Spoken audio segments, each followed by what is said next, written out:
everyone. As Purima said, I'm Rajat Ojha, CEO of Gamitronics, a theme park company, which is pretty different from video game, which generally people think, but it's not. Uh, how many people are aware of theme park word as such? Here, anybody here? Okay. So theme park and amusement park, these two words are commonly used. Not necessarily both are the same. So before starting, I'll just talk about what you're going to take back home from this talk. Is this how game developers like us, can contribute to this theme park industry? There are two ways we contribute. One is the digital mediums, which are used in current age theme parks like Universal and all. And at the same time, personally, I consider theme park as games, and that's the reason the talk is being in the game. So when you are in a theme park, you are actually part of a story, you are part of a game. Then again, how we influence the people who are visiting theme park in terms of what they should see and other things. Then again, every single game designer can actually design a theme park. This is something what we gonna talk about. Like you can actually create Disneyland, easily. Then again, I'm not going to talk much about the virtual reality and how we made a particular game and all those things, because that is something which has been talked over and over again here. So we'll focus on how we take the game design philosophies and we create the entire theme park around that. So this is when the industry changed completely. Year 1955, when Walt Disney, can you play this video quickly? To all who come to this happy place, welcome. Disneyland is your land. So this was stated in 1955. Before this, there was no word called a theme park. There were only amusement parks. And when he announced that, he actually announced the revolution. And after that, again in 2006, 2007, there was a new iterations in the same thing. But that's what I'm going to talk about, that this is the theme park industry, which is basically a game industry for us, Let's go to the next slide. Okay. So again, I'm going to talk about theme park and various definitions around it. I'll draw a parallel between games and theme parks. What experience design, how we design, how do we use the same game design and the game balancing, techniques. Then why we do digital, and then we'll talk about our ride, which is Resident Evil ride. So we did a theme park in Dubai, and we worked on several game-based theme rides. Resident Evil was one of them. So I'll just take one use case and go forward. So let's quickly discuss, what is theme park. So theme parks are basically stories, and you are part of it. Or let's say theme parks are games, and you are part of it. You are so amusement park, I already talked. It has rides. There is no story. There is nothing. You put some roller coaster. You put some merry-go-round, and it's an amusement park. So what we do, we take all those rides, build a lot of stories around it, and using lighting, sculptures, sound, music, everything, we actually create a thematic story around it, and that's what is theme park. Amusement park with a lot of stories is theme park. Some other words which are constantly being used these days, along with theme parks, are location-based entertainments, which is LBE. Largely, all the VR centers come in the LBE section. Then FECs are there, family entertainment centers, where family go in group, like we have time zone and all these kind of things in the mall. And then there are arcade centers where they put tons of arcade machines. So let's talk about what is the relevance with game industry. Why, IGDC, which is Game Developers Conference, suddenly a theme park guy is coming here and talking about this thing. But for last 24 years now, I've been making games. And I still consider that I'm making games, when I'm building theme parks. So this is what theme park is, meta game. We can take an example of Disneyland here. These are the theme lands. If you go to Disneyland, you have Tomorrowland, you have Fantasyland, and all these kind of things. And then you have each ride supporting that particular theme of that particular land, of that particular zone. Let's take an example of Red Dead Redemption. How many people have played Red Dead Redemption here? Awesome. One of the coolest game, and especially the RDR2, one of my most favorite right now, not all-time favorite. So just like that, RDR is the meta game for us. In RDR, you have chapters, 6 chapters in total, right? Just like we have theme lands. In RDR2 also, you start with the snow level, then you come down, and then you go to the swamp, all those kind of things. So those are your chapters. Each mission is basically your ride. So aren't we talking about the same thing? Yeah, the same philosophy. Now let's quickly talk about the process of theme parks, and let me know if it rings some bell, for all the game designer and game developers here. We have an idea when we design theme parks. We do feasibility study, whether we should do this theme park or we should not do this theme park, and should we, what should be the price, how we should go, what model should be there, should we charge people in one go or should we charge on per ride basis?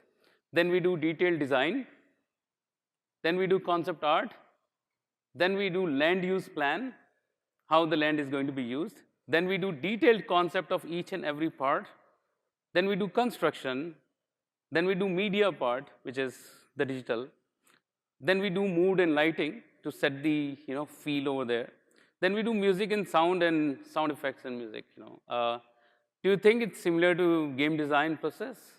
Is it? Let's talk about game design. How we develop the entire game. We have an idea. Then we have green light, right? We decide whether we should make this game or not, on which platform we should make, how should we go in-app purchase, should we go premium, freemium, all those kind of things. Then we have game design document, detailed design. Then we have concept art. Then we have project plan. Then we have detailed concept. Construction is your modeling, where we are actually doing all the asset modeling here. Then media, let's call it coding here, because we are talking about interactions, and at the same time, bringing in a lot of hardware, because you have the rides, you have real guns and all those kind of things. Moonlighting, we do it in the game too. And then music and sound effects. Now I can say that yes, game design process and theme park design process is pretty much the same. Of course, the level and the overall size is totally different. These are some quick examples of how we first design. This is the land use, then we go each and every part, and how we actually focus on one part. That's exactly what we do in games. Then designing guest experiences quickly. So this is where the game design theories come into picture, where we actually try to see when player will be having adrenal rush here, when he will be settled down, and when you're going to surprise him, and how you're going to surprise him. So you manage the entire curve. And so how we do this, we understand the visitor demography first. Just like in games also, you decide what age group you are making this game for. So we generally go with, what are their expectations, what they have seen before, where they have seen before, what kind of age group are we targeting this? Can they actually go for something like this, and then what are the comparable attractions they have seen? Can we do better? Can we stand out? It's just like the game, right? We were making a game which was all about plants and all about, this thing, and our example was Limbo and Trine, these two games, right? Because Limbo was a platform game, Trine had beautiful colors and beautiful vegetation system and all those things. Similarly, so when we do theme park, okay, what are the theme parks which are like our theme park? How are these different? How can we actually offer something what those theme parks are not offering? What they have not seen already, Then we do experiential analysis for the, guest point of view. What are our strengths and what are the weaknesses? If there is an area which have to be there, right? It has to be there. How do you compensate that? How do you actually do something over there that they don't feel bored? Then at what point, their engagement is highest? When they are like, oh my God, I didn't expect that. Just like boss fights, right?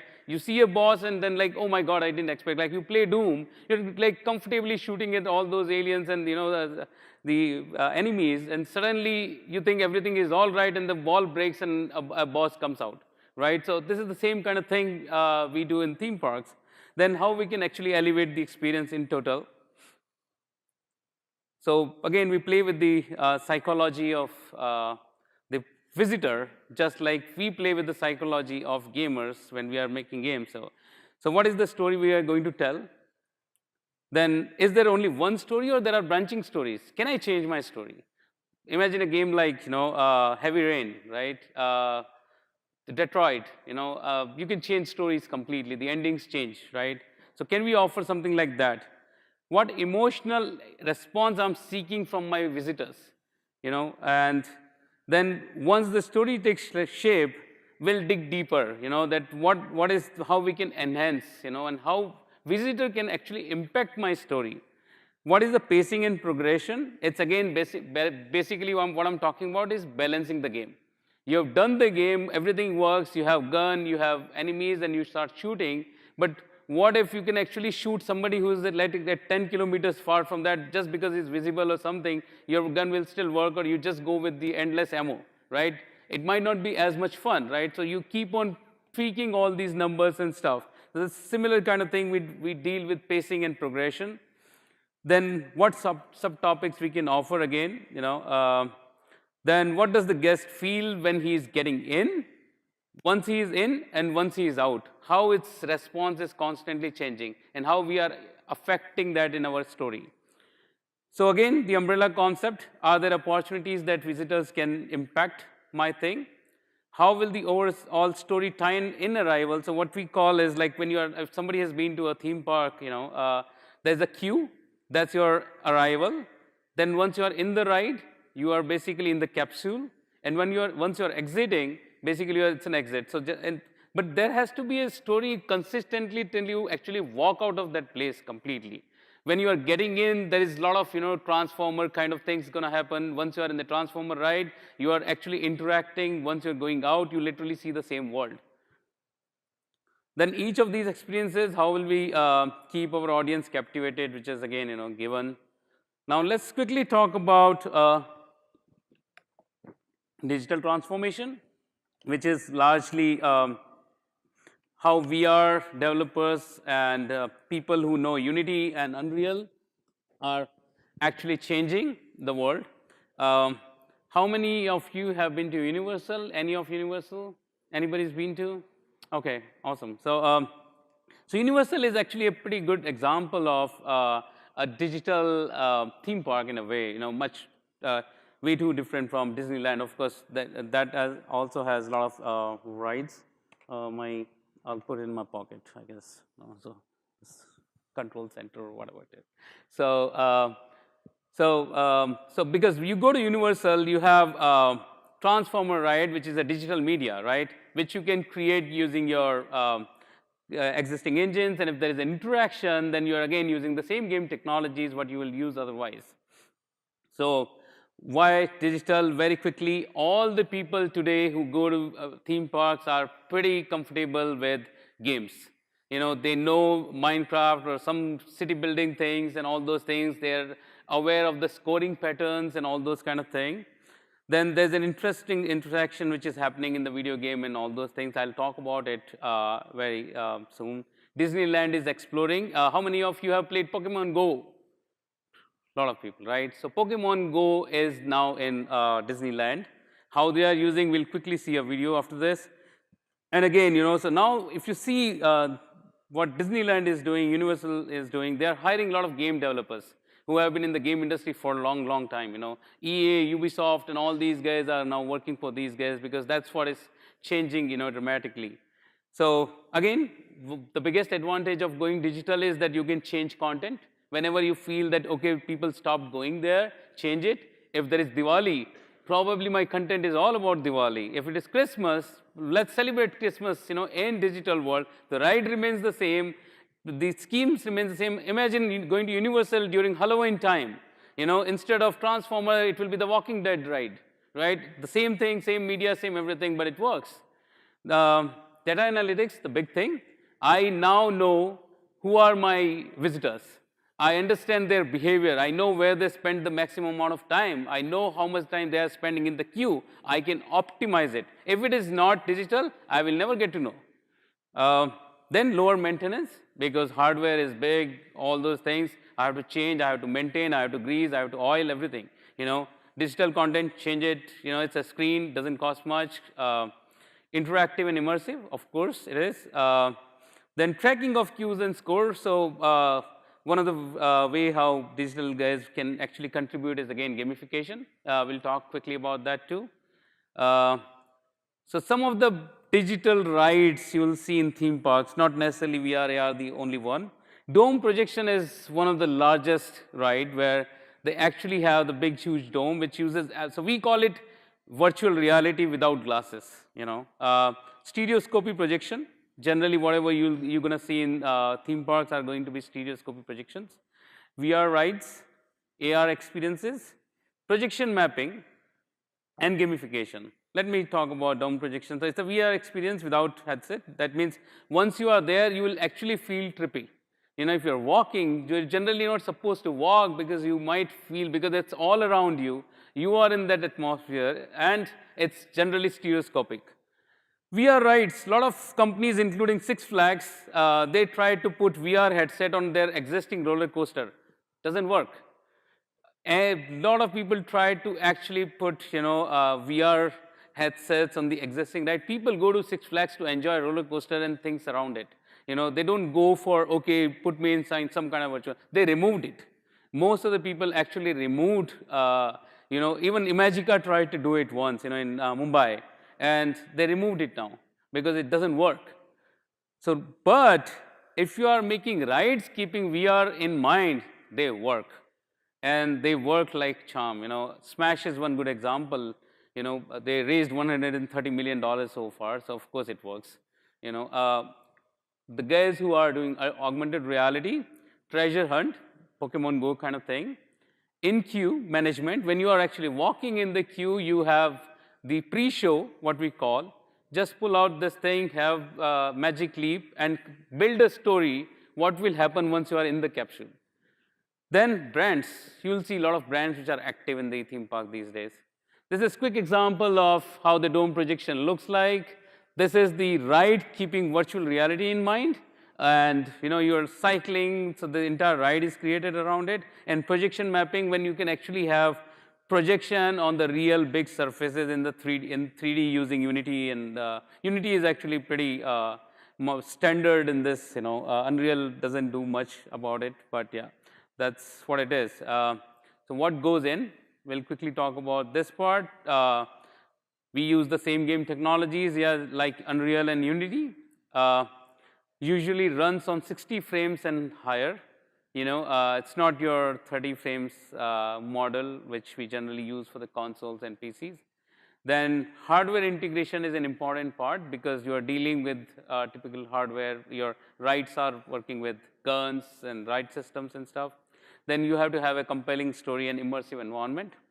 So this is a quick example. We need to quickly forward that, but this is what Disneyland has done, like Pokemon Go. Can you play this video, please? Excuse me. Can you play this video, please? It's some visitors' video. So no. Where have you gone? Yes, play. There's a play. Go back. Go back. Yes. Press. Yes. Okay, today we're going to do Agent P's World Showcase Adventure in Epcot. We are over in the UK. All right, now we have to press OK to start. Welcome to the Team Agent F. All right. On this dangerous assignment, Forward. You'll be armed with just your wits and our field operative notification. A little bit, yeah. Just forward the video, So, okay, I can quickly talk about it. So this is the, gamification part they've done. They've used the, popular IP, use them in the game. Today we're going to do Agent They ask you P's to go to World. different places. You are given a mission.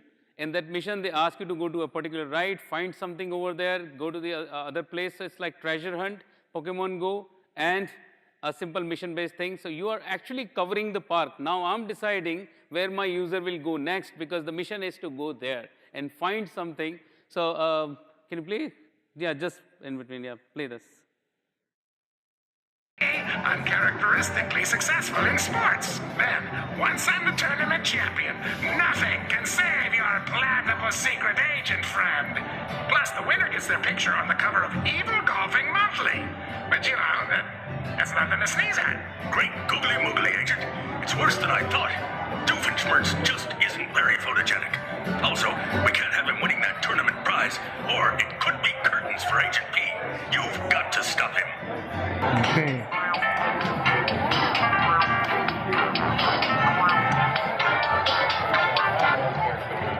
Now it's Okay, saying we you have to gotta go to go this over to place, the find this phone place, booth. go there. Okay, the Rosencrown Puck. Now he sees It's that right down the it's street there.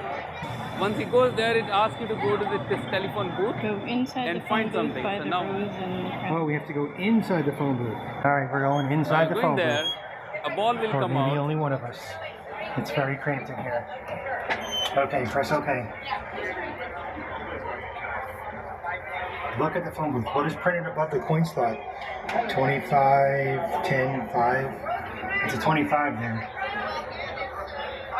It's 25, 10, and 5. So there's a game within a game. You need to All remember, right. memorize that pattern. Hello, Do Dr. it. Doofenshmirtz. She noticed some irregularities in the custom ball you plan to use. Yes, my analysis shows your golf ball to possess properties that disqualify it from. Okay, fair enough. I guess it's clear. Okay, so let's build Resident Evil now. The ride we did and we're proud of. I'm going to talk about the entire process of building Resident Evil, not just the digital part, which we will just touch upon. First, let's talk about the challenges. It's super established IP. People know each and every character of Resident Evil. That's a challenge because you can't piss them off. They are the loyal fanboys, right? When they are coming to Resident Evil ride, they're coming with some pre-assumptions there.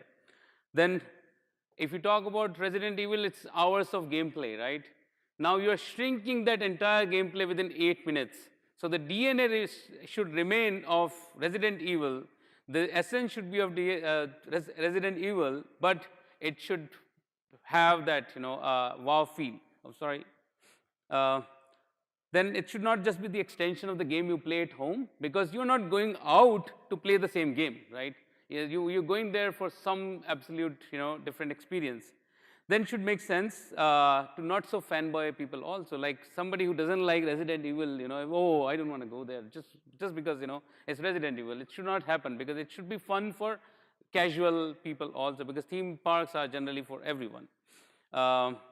So I forgot to tell you this Hub Zero is a video game theme park which we did in Dubai. It's at City Walk next to Burj Khalifa. It's a world's first and at this moment only video game theme park. There are some tiny experiences, LBs, which I'm aware of, but they are not at that scale of theme park. What this is, it's all about, it has Final Fantasy, Gears of War, Splinter Cell, Resident Evil, Battlefield, and Plant vs. Zombies, and several other games rides.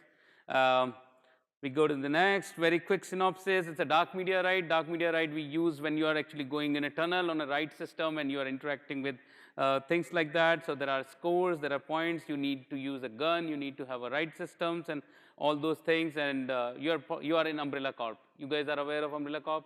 Awesome. So so this was the detailed planning of that place. That's how we did. Now we'll just break it into pieces. This was the initial sketch. What we figured out that it should have 6 different zones. Each zone will connect the story in total. Then it was done in 3D, the same thing, the layout. We are still going through the same process. We are just adding the lights in this. Then the mood board was created. So for how do you create mood board when you are actually working in a game? You collect a lot of references of real, the similar games, online concepts, and all those kind of things. So in this, it was super easy because it's Resident Evil. How you create a mood board, you actually download a lot of Resident Evil related screenshots. you collect them, and you figure out how you're actually using those in the story. So this is something what you're seeing are the Resident Evil screenshots, which were used to create the entire planning there. This, again, you're seeing here.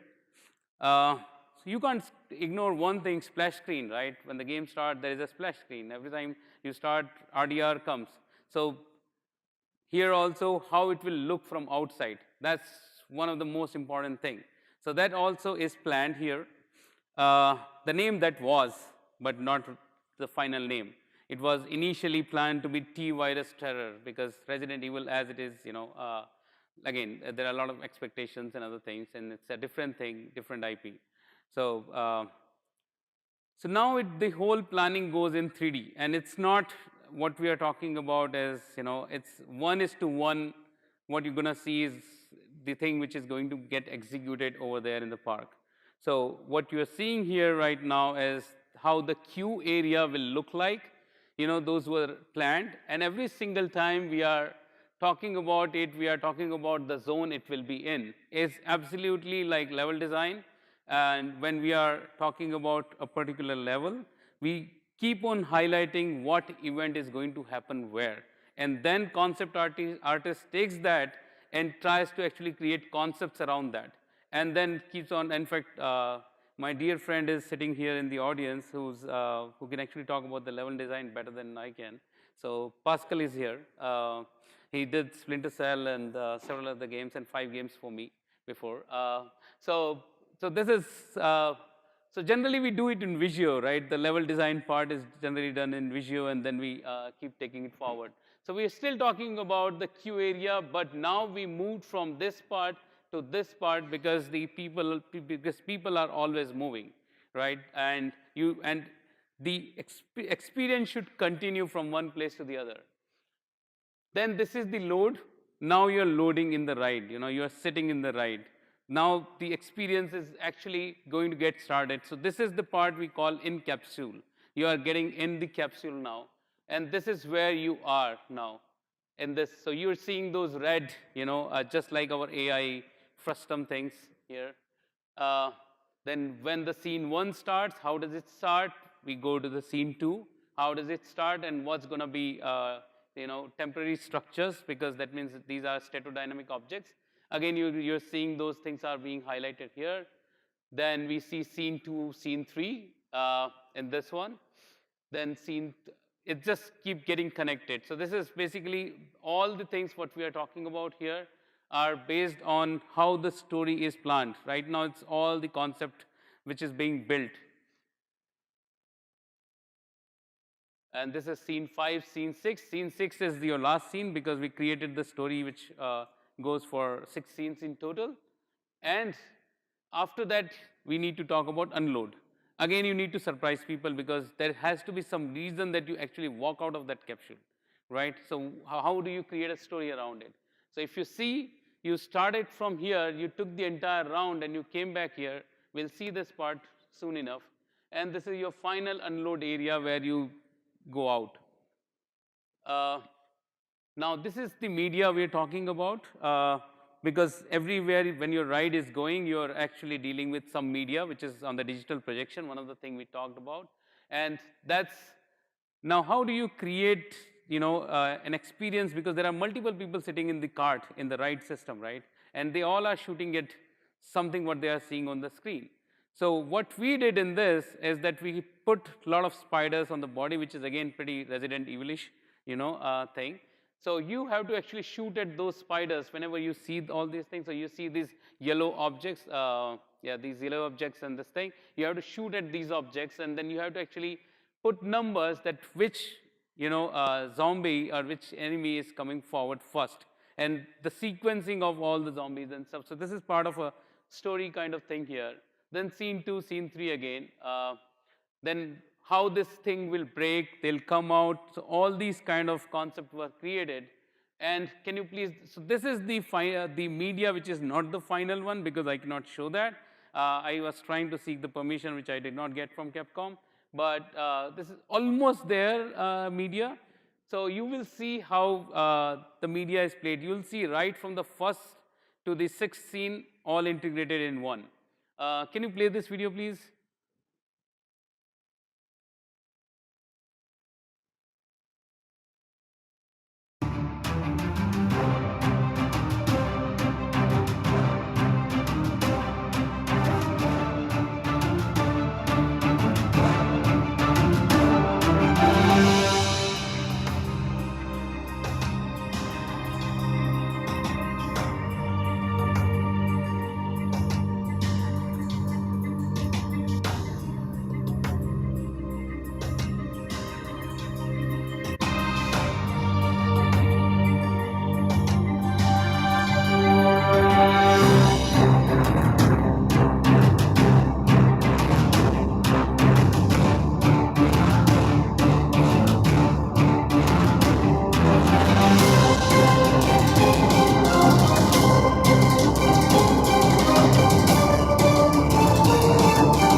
Cool.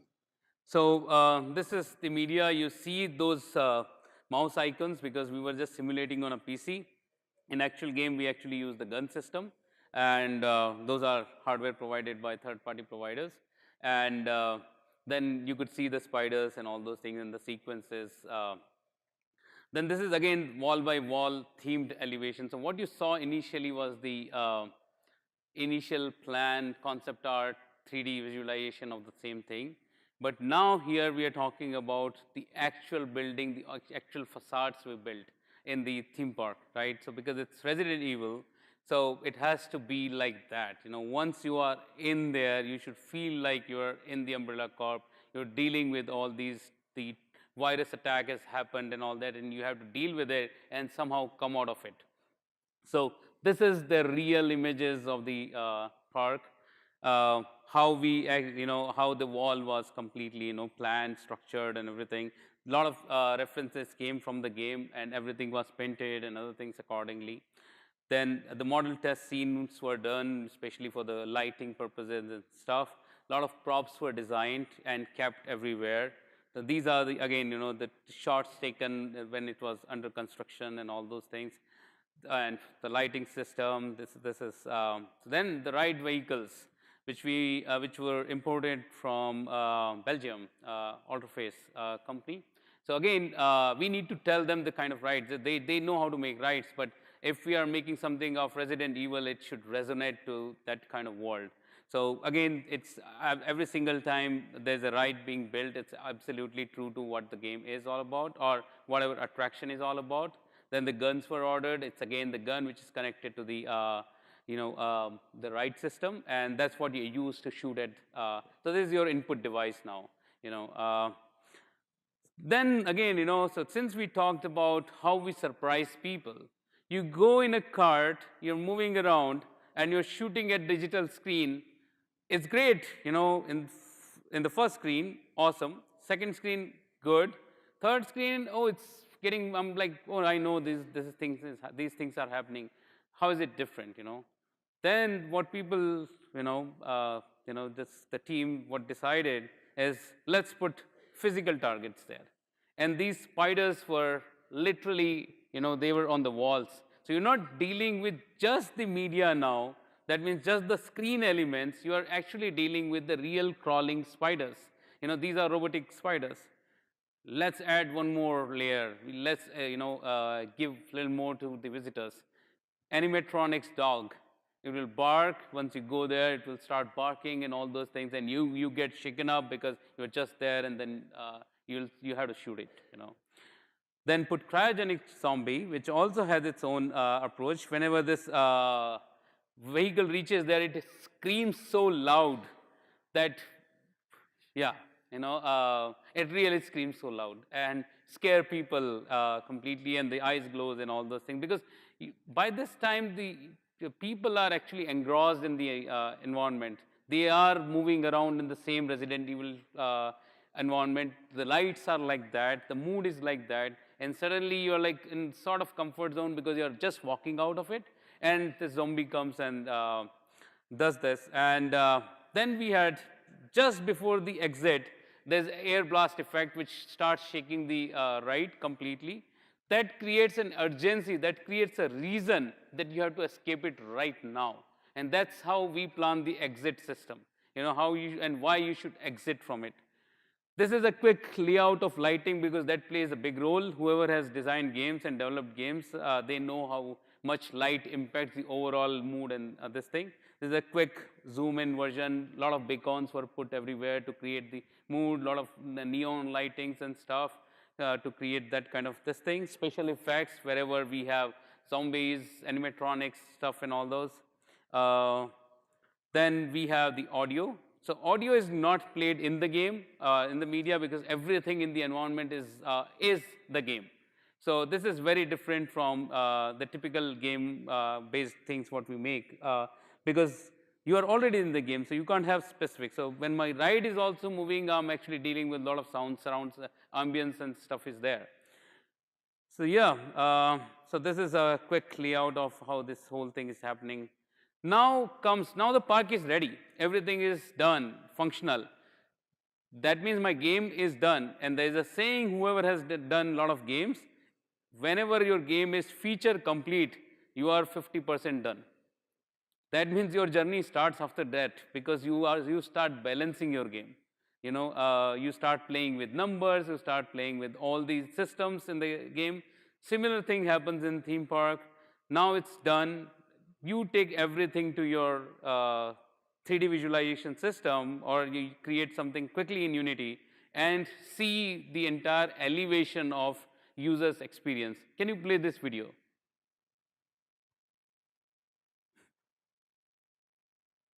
Oh, so this is my ride now moving.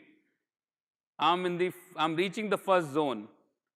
This screen opens. I didn't expect that first time because I was just comfortably moving. I didn't know. And the screen opens. The first media, what you saw in the video, that starts playing. And you can see here in this one, at any given point of time, there are multiple rides which are moving. This red ride is my ride, which is here right now. It again starts going. It goes to the second one opens, and now you see all the spiders, you start shooting them, and when you are done, this again, it's going to be a little longish video if we.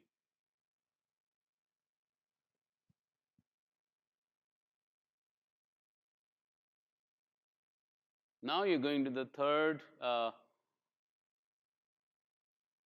which again continues the same thing, but now this glass will break.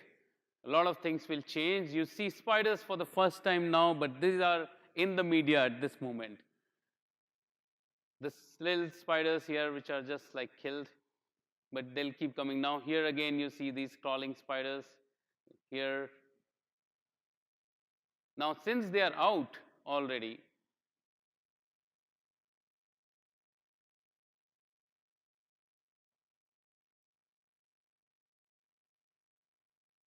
you recognize Liquor and all these characters in the games, which are like part of this.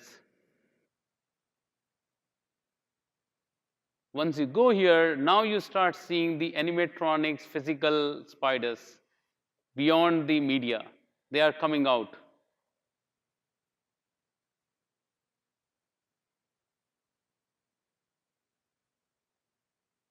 And you are in the scene 5 now. The special effects which actually impact your ride also at the same time. And now these physical spiders are there and you have to shoot. Every time you shoot, the scores get added in your digital part also.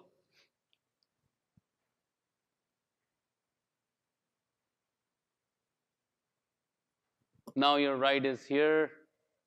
You're reaching almost the finishing line. So we keep tweaking this thing till we get that, okay, everything is right, everything is functional, because this movement of cart pacing is again, now you've reached the unload zone, which again, has some more effect. We'll see other things in the different video. Okay, we go to the. So now I'll quickly show the final output, how it actually looks like when you go to Hub Zero in the Resident Evil ride. It's a very short video, but we'll give you a glimpse. Can you please play the video?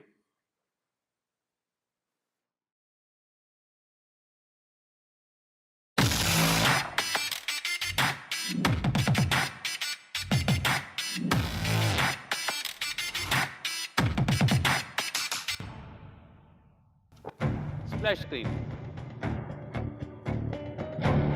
Name changed to Bioterror. Now you see the physical facade, the ride system, the guns.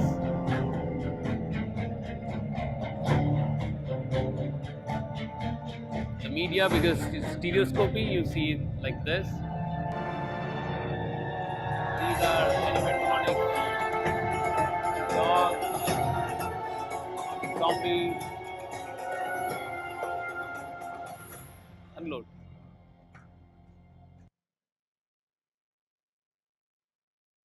That's all, folks. If you have a question, feel free to ask. Thanks, Rajat. Thank you so much for this amazing talk. Thank you so much.